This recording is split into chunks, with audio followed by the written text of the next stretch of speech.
a different way. So Angus, I got it now. It's Angus. Yeah, Angus. perfect. Okay, Thanks. good. All right. Let's see. I'm going to go ahead and also do the closed captions, which are really ridiculous and quite entertaining. So, I just do that because some people really like it. If you don't like it, you can hide it on your own personal recording. So I'm going to get started officially. I'm Siobhan Sarna, founder of SIBO SOS, and my co-host is Dr. Allison Seebecker, founder of SIBOinfo.com, and so much more. World-renowned naturopath, world-renowned gut advocate, as well as truly a SIBO specialist. Not everyone is, and that's okay. Good news is there are special people like Allison, she's not special, who are truly a SIBO specialist. So she is here and has her own stories about FoodMarble. I am absolutely fascinated with this technology created by Aonghos Shortt, who is here with us, the co-founder of FoodMarble, and his sister, Claire Shortt, who is the VP of Clinical, as well as we call her the Chief Scientific Officer. So what we're going to do today is take you through step by step what the FoodMarble is, how you can use it to help you, what it isn't. And we do have a coupon if you wanted to buy one. This is not, just for that, but we do have the lowest price anywhere. And Clarissa, who's behind the scenes, will share the link and the coupon. I'm getting that out of the way so we can really get started and super focus. So we thought Claire was going to do the presentation, but actually Angus is, so it's all good. We also have a place for you to watch the previous Claire and Angus presentations. And when we email this out to everyone, you will get those. Okay. So there's something else I'll tell you in a minute, but let's get started. So are you ready to share your screen? Yeah, perfect. I will get up these slides. Great. Is that coming up for everyone? Yeah, it sure is. So I don't know if you have this.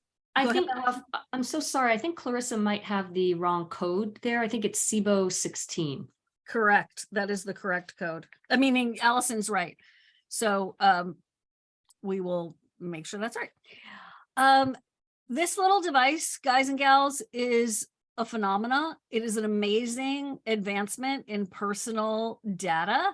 So we all have our, little iWatches and all the Apple Watches where we can see our heartbeat and how much we slept and all of that jazz.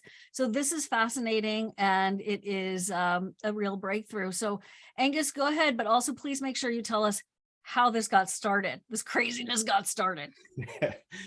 Thanks, Siobhan. Yeah, so for me, well, welcome everyone. But for me, it's interesting. This goes back to really about 2014, 2015. And it was an issue close to home. So my wife, who was my girlfriend at the time, she was really struggling through, I feel probably a lot of the same problems that many of you are.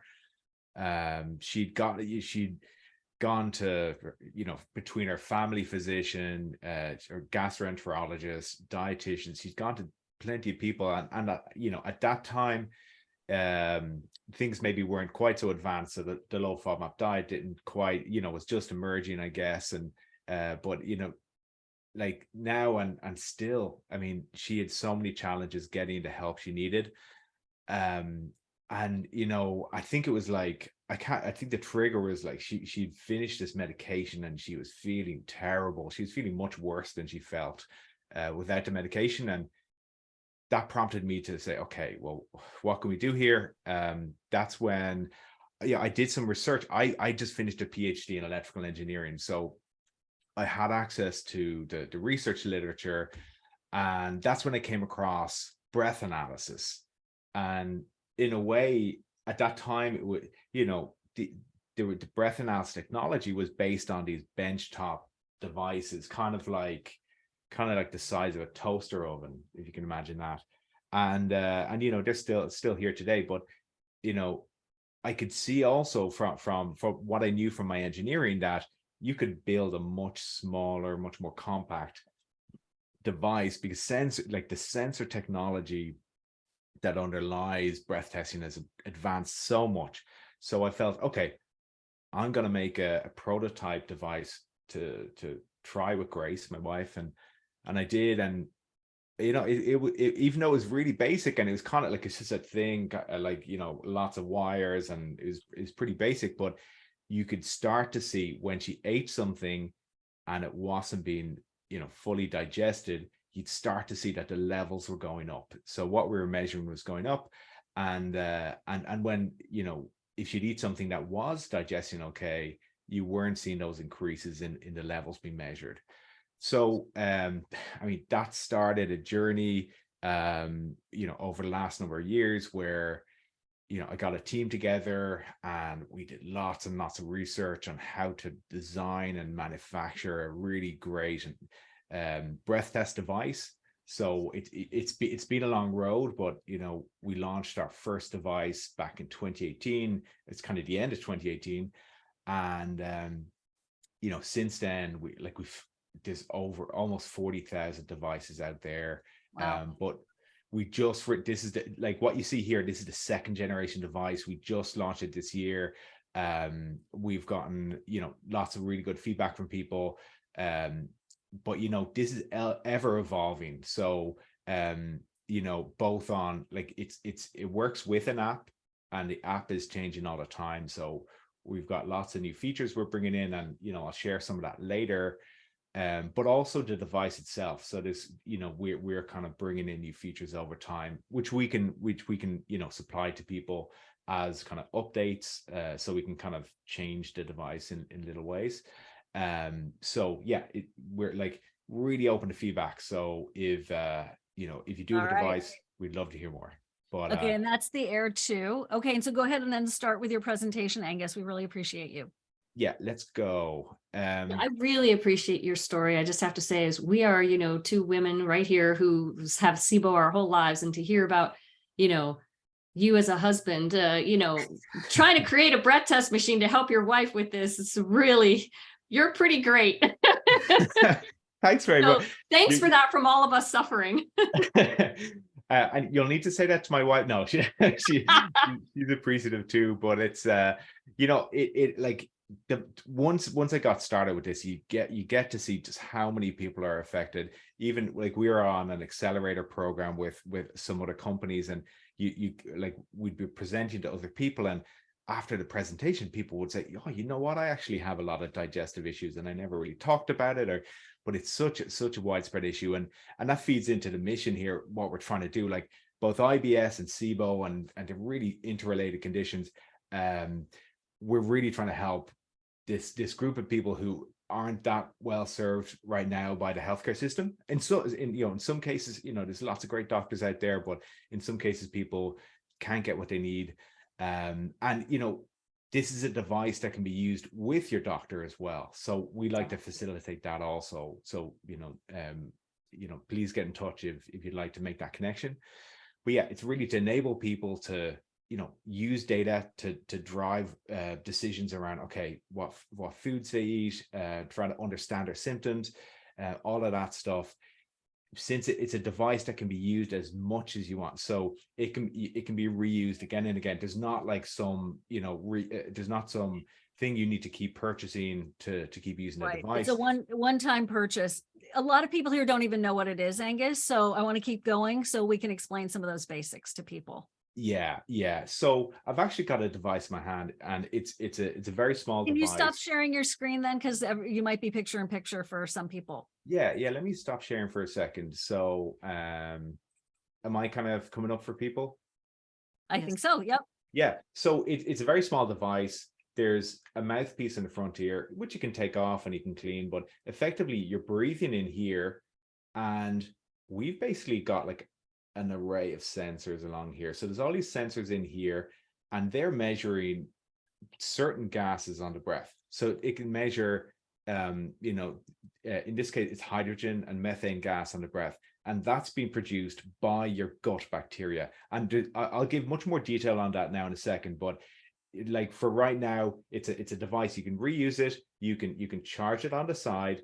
It works with an app. All the data just transfers wirelessly to your phone, so you don't need to connect up anything or anything like that, and it can be used again and again. So it's really a process of exploration where you can start to find how food's affecting you, how other things are affecting you as well.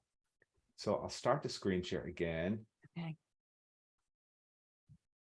So yeah, this is like back in 2018, that was the first personal hydrogen breath test device. Now this is the first personal hydrogen and methane device. So yeah, this is really trying to enable people to be able to test every day, to really understand their digestion over time. And that's never been possible before. So we really think that this is a way to, tailor it to you, because like one of our big things is there's no one size fits all solution. So there's not like a list of foods that's going to work exactly for a person, or, one particular treatment that's going to work for you. This is really to help in that exploration process. So I mentioned gases. Like, what do I mean? So it comes from this is coming from the foods you eat. So when you eat the food, and it's gonna pass through the stomach here. If you can see my cursor, and then it's getting into the gut. So you've got the small and the large intestine. But basically, if the food you eat, if it's not, some of it will get absorbed in the small intestine. But like if you've got SIBO, you may have a buildup of bacteria in here. But even if you don't have SIBO, it's going to, like any undigested food, once it gets down to the large intestine, that's full of bacteria. Like each of us has got about 4 or 5 pounds worth of bacteria inside your large intestine. So so when that undigested food gets down there, it's going to turn it into those gases. So if you don't digest the food, your bacteria will, or similar creatures in your intestines. And so when they digest the food through what's called a fermentation process, that produces gases. Okay, right. So eat, ferment, and then transport. What I mean by transport is the gases can cross the wall of the intestines into the bloodstream, and then from the blood it can get to the lungs. So it's kind of like, but fundamentally, once they're on the lungs, it comes out in the breath. So even though the gases are being produced inside your gut, you can measure it on the breath. So kind of like why do we care? Like, why is this a big deal? So if you've a buildup of those gases, so if a lot of those gases are being produced and they're building up over time, that can start to trigger symptoms. So that's a big part of it. There's more to it, but that's one of the really key issues.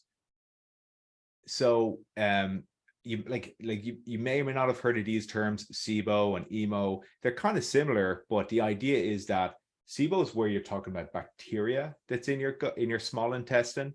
So usually the small intestine should be pretty much sterile, as in there's just normally would be a small amount of bacteria in the small intestine. There's only a limited amount of slots where they can kind of fit in. But in some cases, people will get like an explosion in the levels of bacteria in there, and that, sorry, it's kind of flicked forward there. That's a real issue, because when you have, like, your small intestine is for absorption of nutrients. It's not for if you have the bacteria there, they're going to start munching on the food, producing the gases, and you're not going to get that the absorption of nutrients. So that's a big issue. But so SIBO's bacteria in the small intestine. EMO is where you've got methane producers. So it's a little bit different. It's kind of a subtle difference, but like when you really get into this stuff, methane's like I mentioned hydrogen, methane's a bit different, and technically it's produced by something called methanogens. But the point is, there's a condition where it's more about methane, and there's a condition where it's hydrogen and methane, or principally hydrogen. So that's you'll just hear those terms from time to time, and that's really the difference there. So like, the thing is, if you can identify if this is your issue, and usually that would be you're working with a doctor or some sort of practitioner, and if they can identify that you've SIBO, they can help you through a treatment process. But like in many cases, people, they already know they have SIBO, but they need to figure it out themselves in some cases. So being able to use breath testing, that's a way to see what's actually happening. Okay, so just to interject, is what's actually happening with the levels of those hydrogen producers or those methane producers, right? Yeah. So Right. So then you can see how much of the, if you have potentially overgrowths. But there are other things, just to clarify here, Angus, because I know we'll get a lot of questions about this. Those can lead to things like constipation, diarrhea, bloating, all these things that so many people have with the symptoms of IBS. exactly, yeah. And then also there's an aspect of FoodMarble that works with food intolerances. But keep in mind that when one heals their SIBO, EMO, often the food intolerances go away. I just wanted to interject that. You may be getting to that, but for those of you who are sort of new to the world of these conditions, I just wanted to mention those things and why food intolerances might go away once some of those other conditions are resolved, which is good hope, right? That's great news. Yeah, absolutely. And it's really hard sometimes to kind of separate the two in terms of food intolerance and SIBO EMO, because there's just such a big overlap. But yeah, fundamentally, if you can fix your SIBO or EMO, often that's enough, and you'll start to feel great. So yeah, so like what the levels of these gases you get, it like is going to be unique to you. But for some people, if some people with SIBO or some of these other conditions, they're mostly going to see hydrogen. So hydrogen is probably a little bit more common in terms of in people, but the methane is still really common as well. So between about 1/3 of people are producing significant methane, and that tends to increase as people get older. So when you're born, like you're not producing any methane, but it does tend to increase. So I'm not sure why my slides are flicking forward automatically, but I'm just so apologies for that. So yeah, like it's like if you're able to measure that, if you're able to measure the breath in real time, that can make a really big difference, because then you can start to look at your diet, you can start to look at medications or supplements, and it can be a big benefit. But a key thing here at the end is like like it is normal to produce some levels of gas. So like breath testing, it's only really going to be relevant where you do have some sort of issue, because people who don't get bloated or feel abdominal pain frequently, they're still producing some amounts of these gases. But like a key thing for them is like the two things down the end here, like I'm taking the second one first, visceral hypersensitivity. This is this idea that for a lot of people, their gut will be very sensitive to being inflated in any way.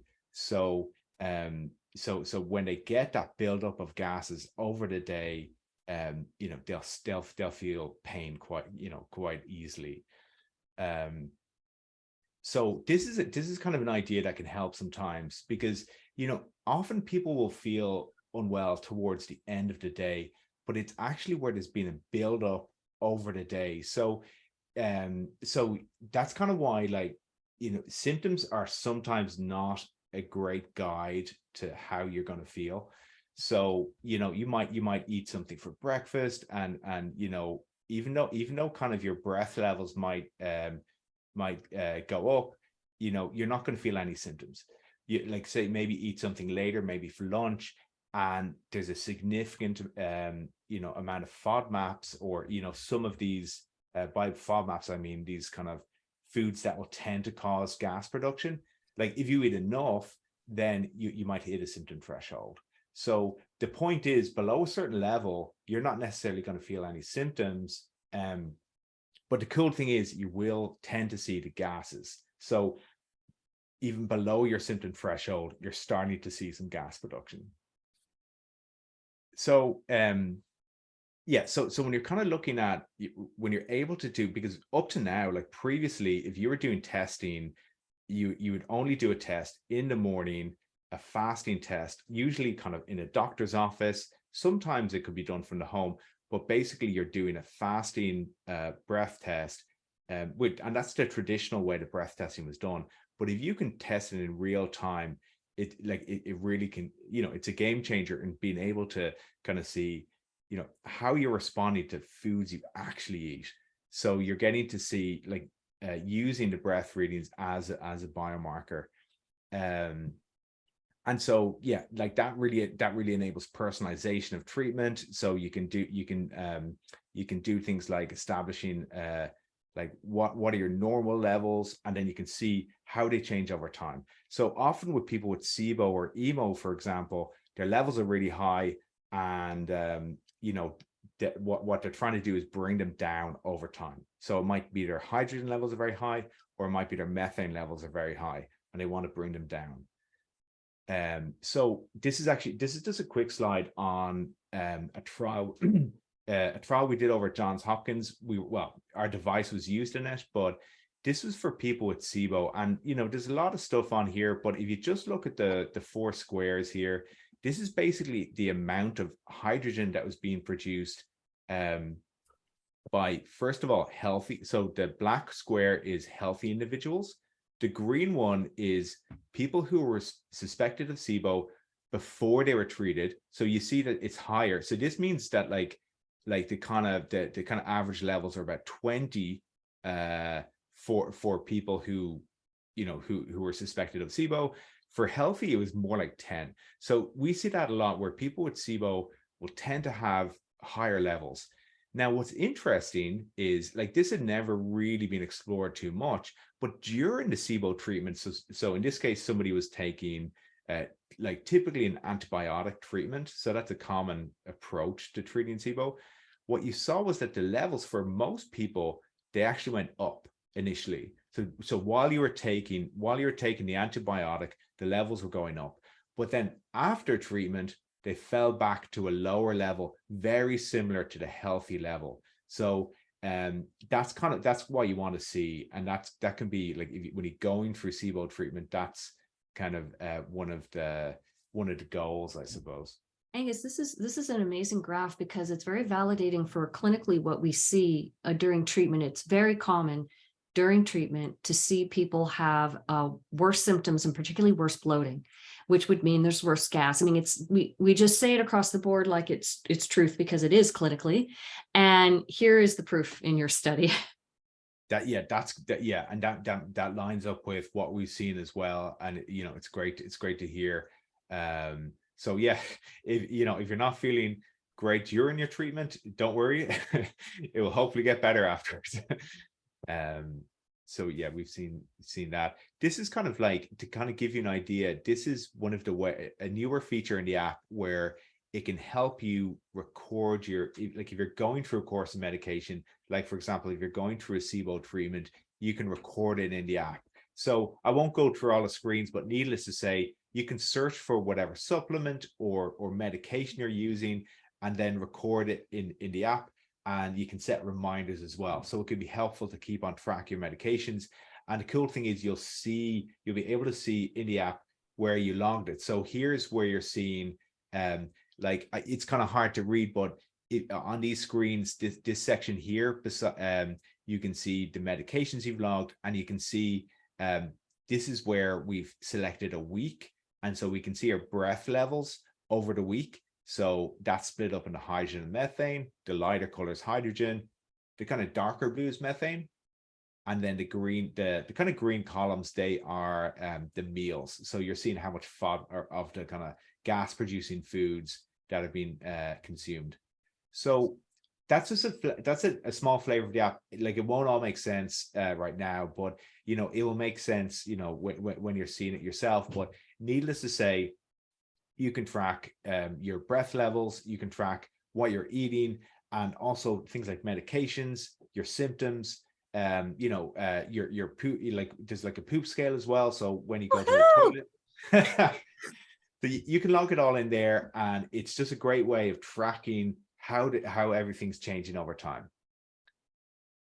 Great. So that's new. That's exciting. Yeah. So that's a new feature we brought out pretty recently. Hey, Angus, people are asking, when you do new features, do they automatically get the updates? Yeah, absolutely. So just kind of some people on their phone, the apps will automatically update, but if you turn that off, maybe you might need to go into the app store and just, you know, do an update. But yeah, all the new app versions are free. Okay, great. The ability to track your bowel movements on your app is extremely valuable. There were recent studies done in Digestive Disease Week on apps that are just about recording your symptoms, like with your bowel movements, and showing how helpful it was for the doctor-patient exchange, particularly. It's because it's very, very hard for anybody to remember everything over time. How did I switch from diarrhea to constipation? So the fact that your app already has it in there is amazing. That is Yeah. very cool.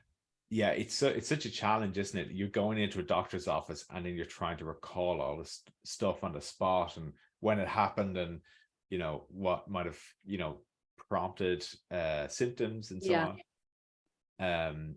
So yeah, like I mentioned FODMAPs a couple of times. You know, many of you will have heard about FODMAPs, but it's basically like an incredibly complicated acronym, and the specifics of that aren't that important. But you know, fundamentally, it's some of these things like lactose, which is the dairy sugar, if you want to think of it like that.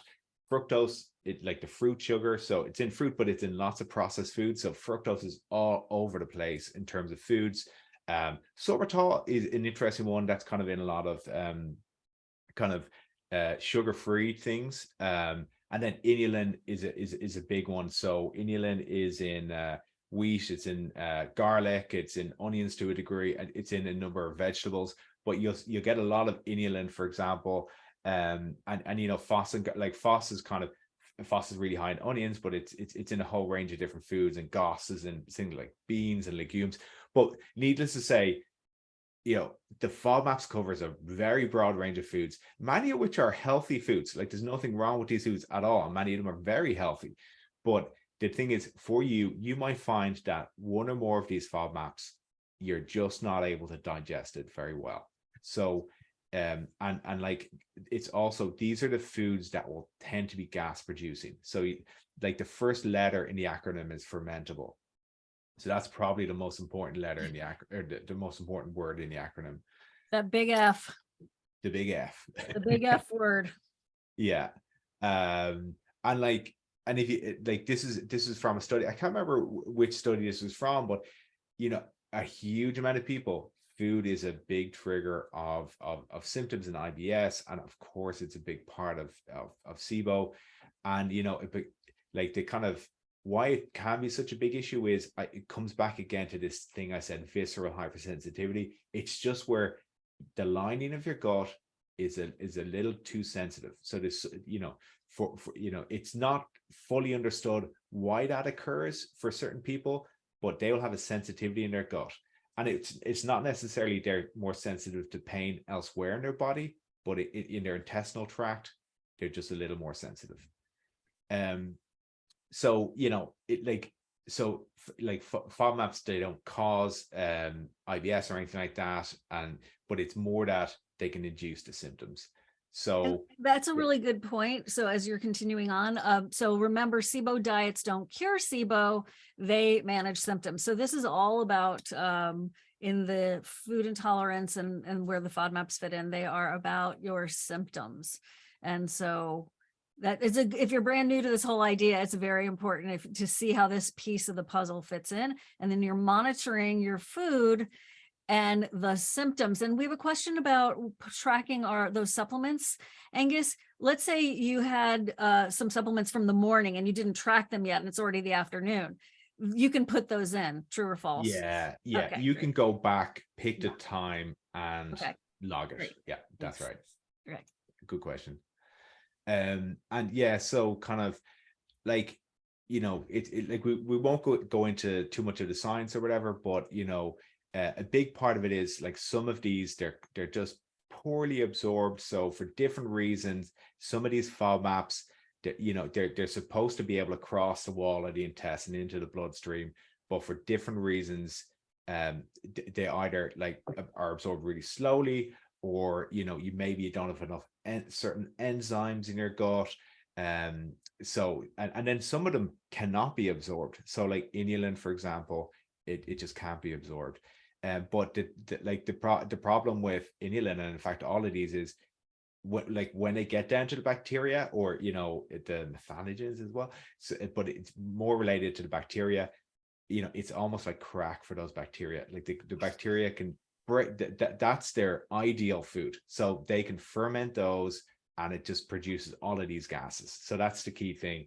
And then the buildup leads to the bloating, leads to the pain. And another thing is, okay, like they're osmotically active. What that means is they're the sort of molecules which will tend to draw water into the gut. So if you've got these FODMAPs floating around in the small intestine and the large intestine, they'll suck in a lot of water, and then when you get a lot of water, that can lead to diarrhea. So and Angus, let me just add in here, just in case we have new people. We know that hydrogen sulfide gas and hydrogen have been associated with causing diarrhea, and methane gas, we know, can affect the nerves in the digestive tract and cause constipation. Yeah, that's a really good point. Yeah, and it's an interesting thing. If you're in that kind of constipation spectrum, and you're looking at your methane levels over time, being able to pull down those methane levels, you could see that your constipation starts to relieve. So yeah, it's kind of a really good one to track. Okay, we need to keep going, Angus, or we will never get to these questions, and we're 20 minutes in.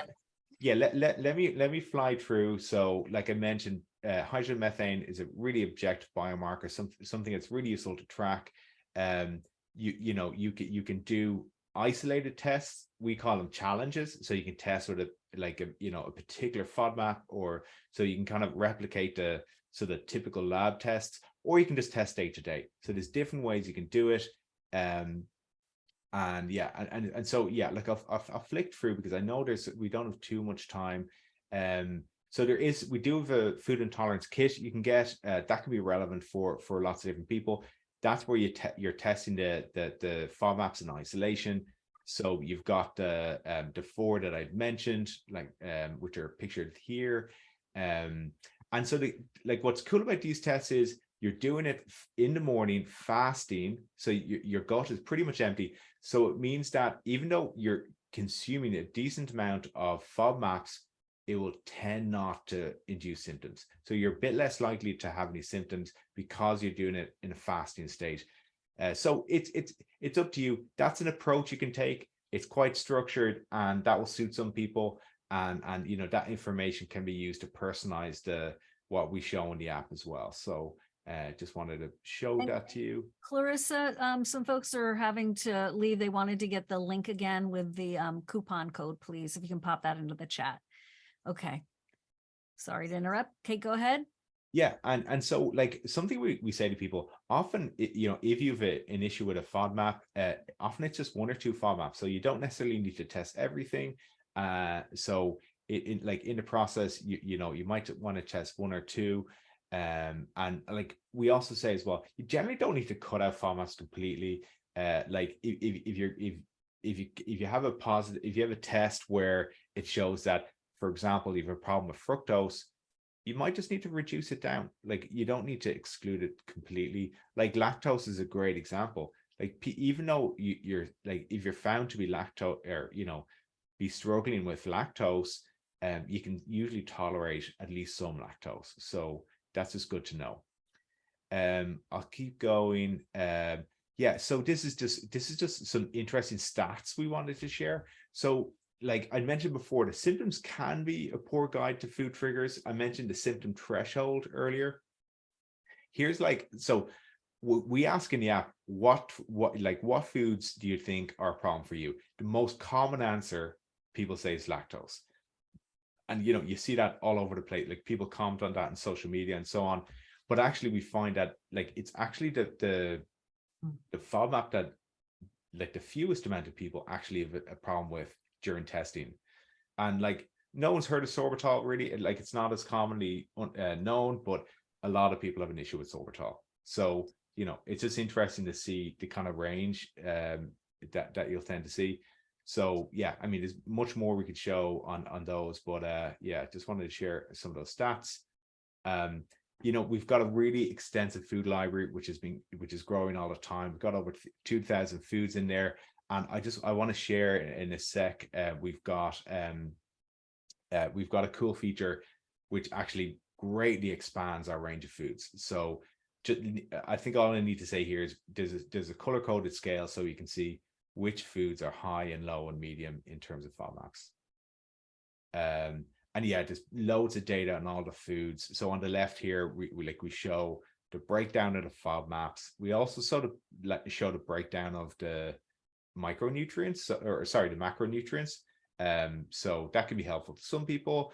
And you can actually mark a food as being a problem food or being fine for you as well. So that's something you can do in the app. And we've got a filtering thing as well here on the right. Like if you want to kind of if you want to look at just days where, or sorry, just foods that are in a particular category or have a certain amount of FODMAPs, you can do that.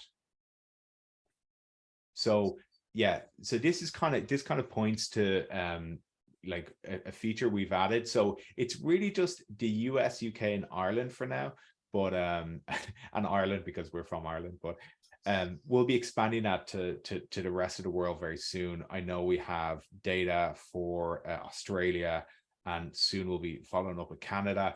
But anyway, we've added about 30,000 foods, so you can log a whole range of foods. So all of these branded foods, or stuff you'll get in the supermarket or the store, yeah, we've got a huge range in there. And yeah, like there's a whole meal logging process, but you can get into lots of detail if you want to, but like needless to say, it's pretty easy to do, and you can set all the quantities or make whatever changes you like. And yeah, so something I wanted to bring up, this is a new feature. It hasn't yet been launched, but it's been launched very soon. So we wanted to make it super easy for people to see like what is like a normal amount of FODMAPs. Like what is, like if you're trying to kind of keep the amount of fermentable food under control, like say if you're doing the low FODMAP diet, or if you're going through a process in terms of SIBO, if you want to keep the amount of foods low, we've created a point system. So instead of talking about grams of FODMAPs or anything like that, which is really complicated, we wanted to do something that's simpler to see. Like, so you've got a budget of points over the day, and each FODMAP food has an amount of points.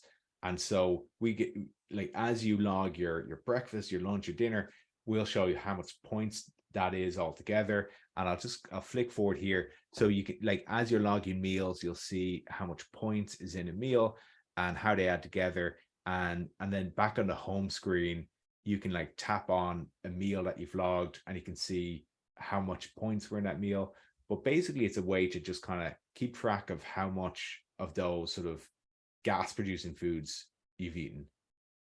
Cool. That is incredible. That's so cool. Yeah. This is just a little bit about, I'm almost in share. This is just a little bit about the recipes and the blog. So we've got recipes in the app, lots of low FODMAP recipes, and we've also got some on our blog as well. So they're all free. And yeah, so this is the last slide actually. So just to summarize, so this is the first device to measure both hydrogen and methane in a portable personal device. So yeah, like this is so you can understand, how you're digesting food in real time. A big point for us is there's no one size fits all approach. So it has to be personalized. Your response to food is highly individual. So really important point. And like kind of getting into the detail a little bit, food digests slowly. Like for most people, it's digesting over, quite a number of hours. So it means that the effect of one meal starts to overlap with the next meal. And so it like, the kind of the amount of underlying gases, they're building up over time. But like, it's hard to, like, you might only reach your symptom threshold much later in the day but like the foods actually causing that could have been from breakfast, could have been from lunch. And that's why symptoms are a little tricky when it comes to, knowing what's triggering your issue. So breath is a really good companion to do that. So yeah, that's kind of like, that's a really, really important part of why like breath testing can be helpful.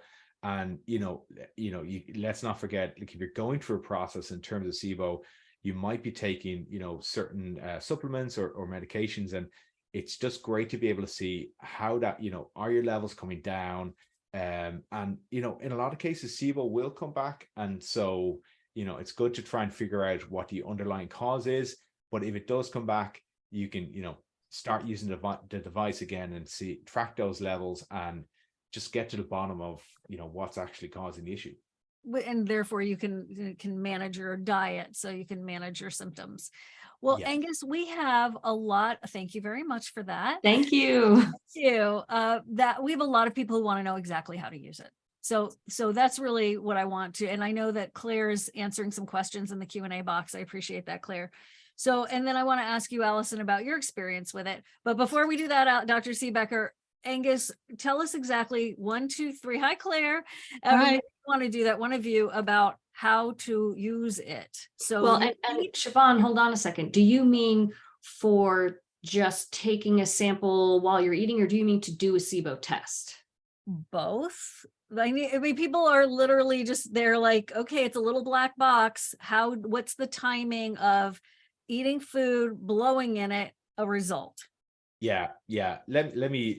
Let's do that with the symptom first, just the FODMAP food first, and then we'll talk about the SIBO part. Yeah. So, like if you're doing daily testing throughout the day, well, first I'll go through a single breath test. Good. So if you're like capturing a single exhalation, you'll turn on the device. It takes a sec to kind of warm up or whatever. But once it's warmed up, you hold down the button on the device, and you're holding it down for 3 seconds, and that's. Can you show us on the device, Angus? Hold it up to the camera. Yeah, so like we basically have, there's a 3-second stage where you're pausing your breathing, and that's to let the gases mix in your lungs, so that you're able to measure it. But basically, you hold down you pause your breathing, and in parallel, hold down the button for 3 seconds. 1, 2, 3, and then like after that, you'll exhale into the device for 5 seconds. Just calmly, slowly into the device, and the device will be measuring the levels on your breath. And after the 5 seconds, the app's going to bring you through this whole process, but the app will tell you. Let me insert a question. Does that mean, do you need to turn the app on first? Yeah. So like in the app, you'll go in and you'll kind of go to the menu, and you'll say, take a breath test. And then like when you go to do that, the app will tell you exactly what to do. So if you just like follow the instructions on the app, that will work fine. But at a high level, you're just kind of pausing your breathing for 3 seconds while holding the button, and then after, you exhale through the device for 5 seconds. Okay, and question. So you turn on the app, and then is this the plus button you hit for the take a breath? Yeah. Let me just do it. And then right there it says breath. Yes. And so you hit that. Yeah. And yeah, so it's, and right now mine says that my device is warming up. Hold on a sec, because it's warming up. And then when it's ready, it'll say, okay, go. And then you do what you said. Exactly. And so you're going to exhale, hold your breath for 3, exhale for 5. After that, the app will show you the results. So it'll show you whether the levels were high, medium, low. It'll give you a score, so you can look at it in more detail. But fundamentally, it's going to give you the result straight away.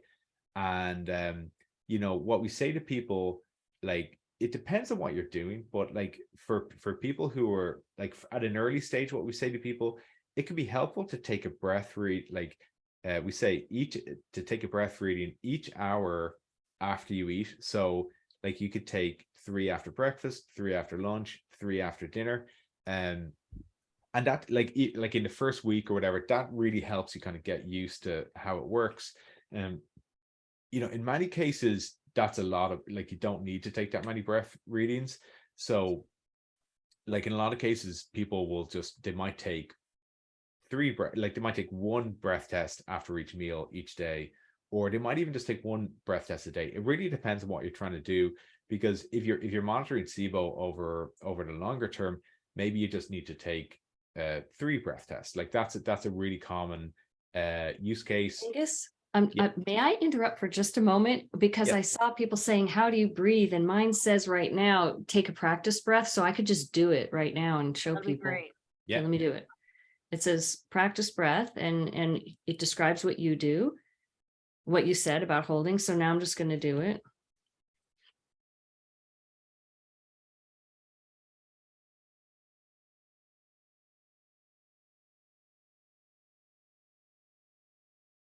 Okay, I'm done. And now it's telling me how to do. It said you did good, do this. Now it says you're doing it the right way. It's giving me all these tips, like cooling soup is blowing out. So it tells you everything. And so now it gives you a practice. And so now I could do my real one. Do I have to wait after the practice, or can I do it immediately? Well, you can do it. Like usually we say, like the app will say to you to leave a gap between breath, like exhalations, like that helps to maximize the accuracy. Yeah, leave a few minutes. Yeah. So the app tries to, encourages you to keep a gap between them. But I think for the first breath test, you can take it maybe directly after, but I wouldn't read too much into the very first breath reading. Like it's really more about kind of that's just really getting you started so you can kind of learn how to use it. So all I was doing there was I had held my breath for 3 seconds. It was giving me little sounds. I pushed the button down. Guys, please use the Q&A box, okay, not the chat. I pressed this little button down, and I was looking at the app, and it was like, and it said pause, and then it said, okay, breathe. And it made a sound when the 3 seconds were up. And then I breathed, and then it made a sound when the 5 seconds were up. And then the app said, you're done. And so that, just because I know people want to really actually know how to do it. So that's what happened.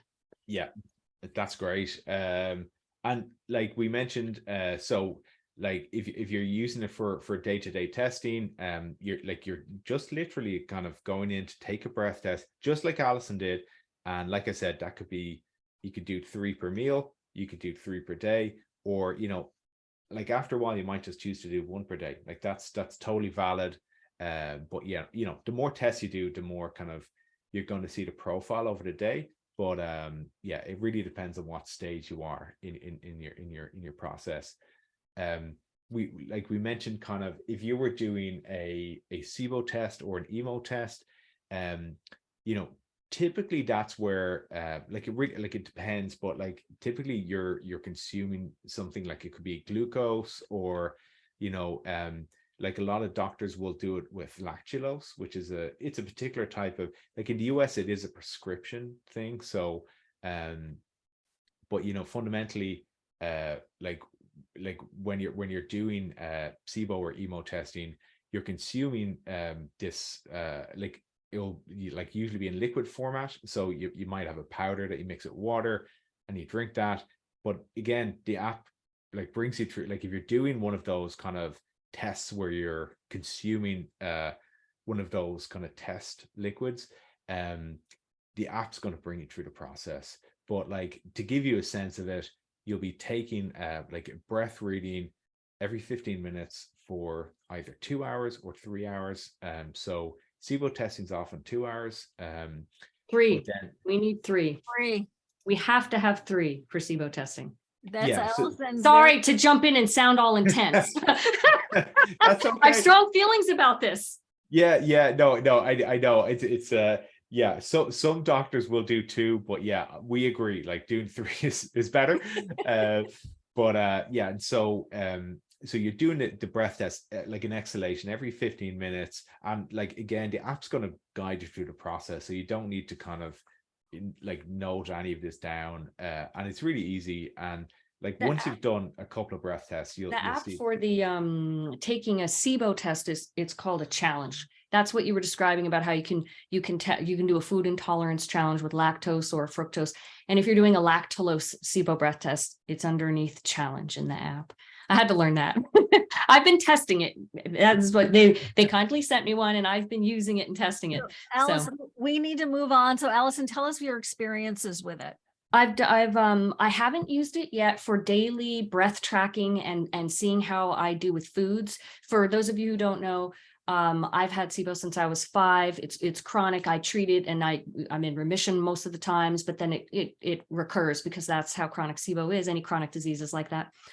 And so anyway, I haven't tried it for the daily dietary sort of tracking. And I mean to do that. I want to do that, but I haven't done it yet. So what I've been doing is just using it. I've had a SIBO relapse and I was treating myself and I was using it. I was breath testing it, using it for breath tests. And so I don't have enough data to give my fully, obviously I'm a physician. I need a lot of data to make my mind up about everything. But what I can say is I absolutely love how easy it is to use. Dr. Josh Goldenberg had given us a class on this FoodMarble and told us his patients were loving it. From the patient perspective, using it is so easy to use, and I love it. And I also, it's not something we discussed here, but there's a physician's dashboard, clinician's dashboard, which I am signed up for, where the actual parts per million gas results come to me instantly. It's astonishing. And the minute the machine is done, it shows you 2 things on the app. It shows you a grading of low, medium, or high. This is not ppms, parts per million. It's a algorithm basically you guys have developed to get a sense of whether the gas would be considered low, medium, or high. And then I can go to the clinician's dashboard and immediately see the parts per million, which is how my brain thinks. As a doctor, I need the parts per million. And so instantly it's there. I just hit refresh on the page. And so this has allowed me to move forward with what I love about this whole thing, this whole personal having it at your home is the repeat use and the fast access, because then I can see my results instantly and begin my treatment quicker. So I really, really like that. So I think it's extremely user-friendly and I'm very excited about it. Excellent. Siobhan, I know you have a million questions you have to answer here. I'm in so much pain, I can't tell you. This is what bothers me, is getting to, because I'm like with you all so much and we're not going to make it. By the way, Angus, if you felt that she was rushing you, don't worry. She does it to me all the time. She's got to get to their questions. Yes, I love you all so much. And I love our presenters, but I also am trying to really balance it out with the over 100 questions that we have. So yes, thank you. Forgive me if I was like, on delay. Okay. A couple of questions. People, just to clarify the parts per million. Okay.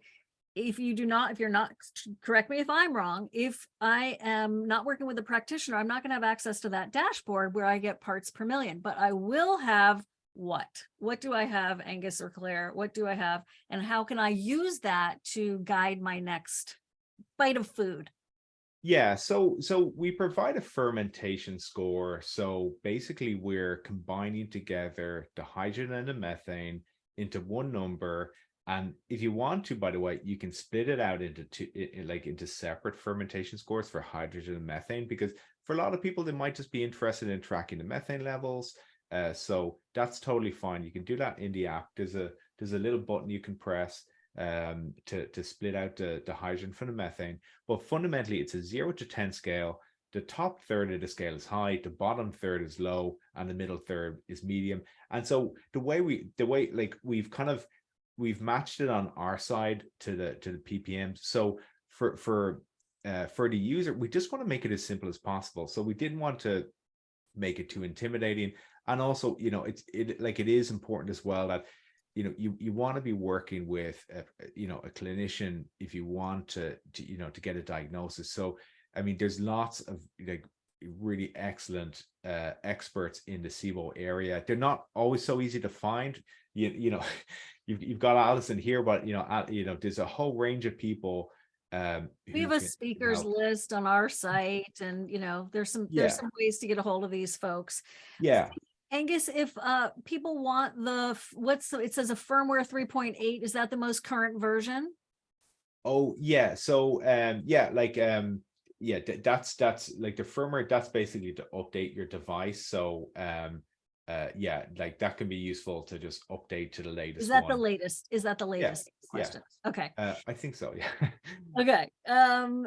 Okay. Can you, from Stephanie, hey Stephanie, can you please explain why the two gas levels given after taking a breath test don't add up to the total? The two so did it, yeah, well, so like the thing with the levels are capped at 10, so the maximum the fermentation score goes to is 10. So what we're showing with when the two are combined together, we're showing the proportion of the two, if that makes sense. So like if they're half and half, you're going to see that the hydrogen is like, say if it's maxed out at 10 and they're half and half, you'll see 5 and 5. So what you're seeing is the fraction of each, if that makes sense. So like we're trying to show, is there more hydrogen, is there more methane? Like ultimately it does reach an upper limit, so it reaches it only approaches 10 slowly. So we made a change so that when it gets high, the levels increase slower and slower. So you had a great analogy, Siobhan. It's kind of like, as you blow into balloon, it gets harder and harder to fill it up, right? So it's the same with the score. As it gets higher, it gets increasingly hard to get it even higher, because we wanted to make it possible for people to see where their levels were high, very high, extremely high. So we didn't want it to max out too quickly at 10, because when we initially, like the first version of the app and device, for some people it was going, like, we didn't expect people to have such high levels, but there's just such a diversity out there. Some people get up to really high levels of hydrogen and methane. So we just needed to make it a little more flexible. But again, it's kind of, we keep it in that 0 to 10 scale. Like if you are working with a practitioner, they've got all the ppms and they can go into to that detail. It does get complicated though, so that's why it's beneficial to be working with a practitioner. And yeah, but that's kind of the idea. Without a practitioner, what's really cool about it is if you are sitting there, and like today I had some butter beans and I had some rice and I had some tofu and I had this broth that I made. I don't usually eat those beans, so I'm very interested in seeing like how those beans are going to impact my gas levels later. So it's really a food partner, I think, is a great way to describe it as well. But I've got more questions for you, of course. Can one then more person use the same device? Yes. So like I'd recommend maybe one person use the device for a period of time and then maybe switch over, because it can be kind of difficult to be you don't want to do too many breath tests in a day with the device. Like you don't really want to go over about 10 or so breath. Like if you do 10-15 breath tests, that's about as much as you'd ever want to do in a day. If you do way too many, it's just going to wear out the device too fast. So that's one part. But yeah, you can like if you're done with the device, you can give it to somebody else and they can use it. Like there is a lifespan of the device, but it's quite long, and usually it more than covers what anyone would ever want.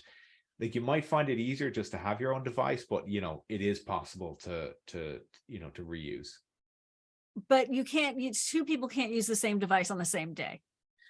I wouldn't recommend it necessarily, Okay. just because you want to keep your device working as well as possible, and you just don't want to, like, you'll end up getting a lot of condensation inside the device if you're doing lots of breath tests. So it's probably better to have, yeah, exactly, not to both people to use it on the same day, for And example. will the app work on the laptop? You need a smartphone, so it's Okay. Apple or Android. And then we've got a very specific question. Let's see, hold on. Natalie, for her methane F score has been 0 to 3.3. is there, I mean, Natalie, you would need to go to the dashboard to find out what that ppm does correspond to, but Claire, maybe you can help her out. She's in the Q&A. Sorry, I was just answering a different question. Sorry, dear. There's a lot of questions. Yeah, Natalie's F score is between 3.0 and 3.3. What ppm would that correspond to, for example? So you can kind of do a rough calculation by multiplying it by 5. There And you that, go. yeah, and that works up until an F score of 8. And after that, as Aonghos says, it's not linear anymore. So a jump in fermentation, a small jump in fermentation score after 8 is more significant than before 8, if that makes sense. Yeah, because we cap it at 10, so your fermentation score increases slower and slower and slower as your hydrogen and methane get higher and higher. So after 8, there isn't any number we can use to multiply, No. or people can use to get a sense of Yeah. ppms. Yeah, No. exactly. Yeah, It just yeah, gets- yeah, it gets exactly. complicated. Yeah, exactly.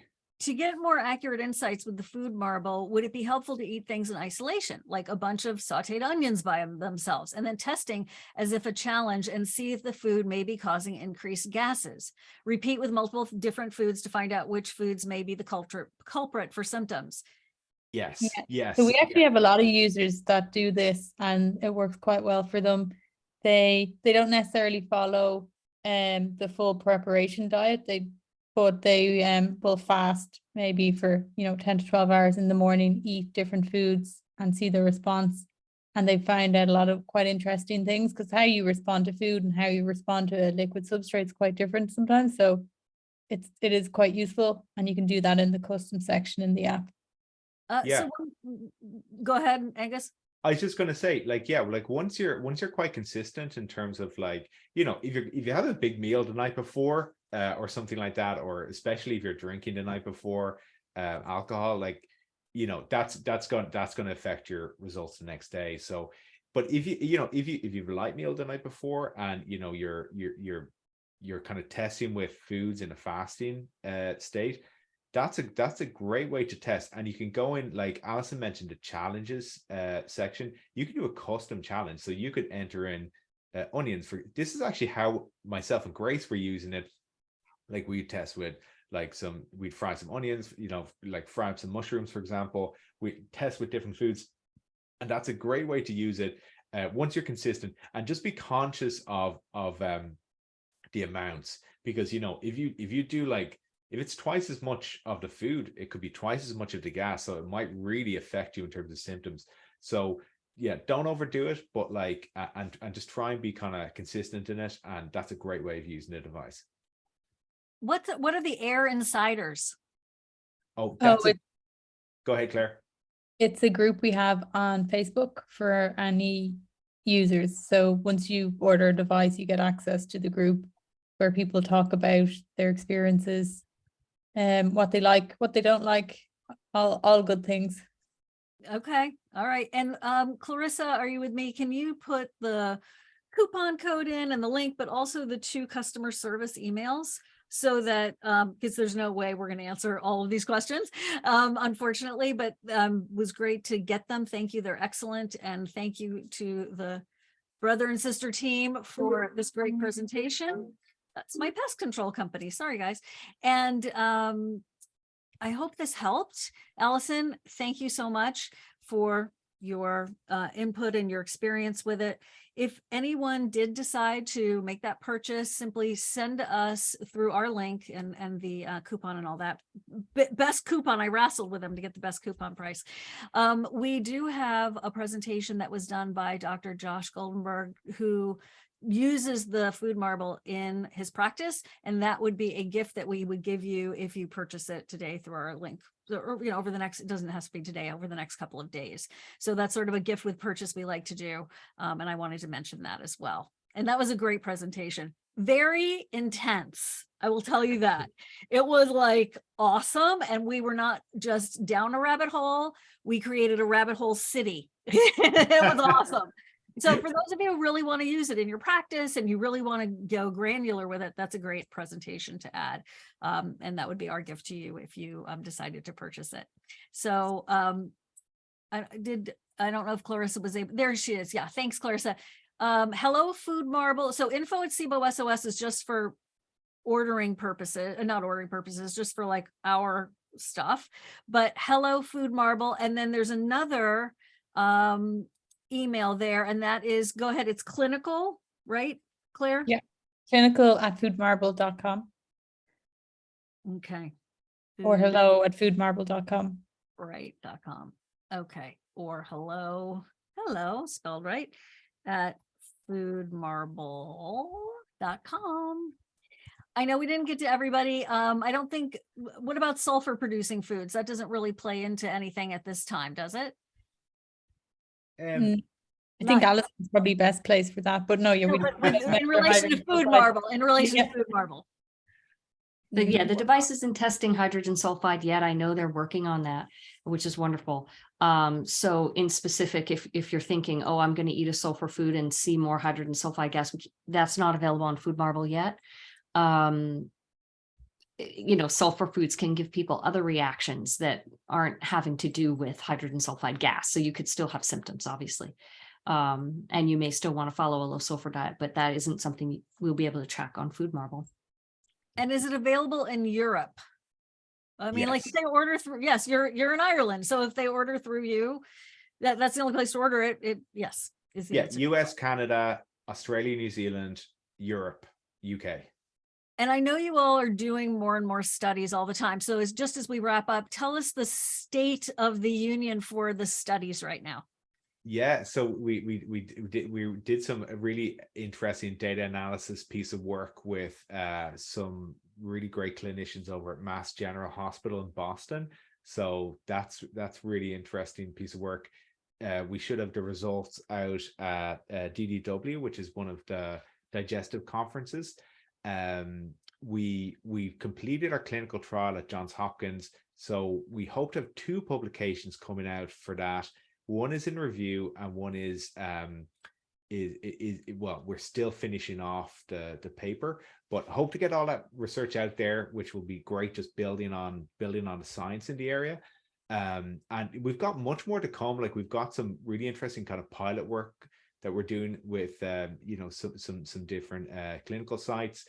Yeah, we're very we really want to drive the science here, because it's really the first time where it's really easy to test these gases during the day and in real time, and we just think there's a lot of potential for that in a whole range of conditions, but especially in these digestive conditions.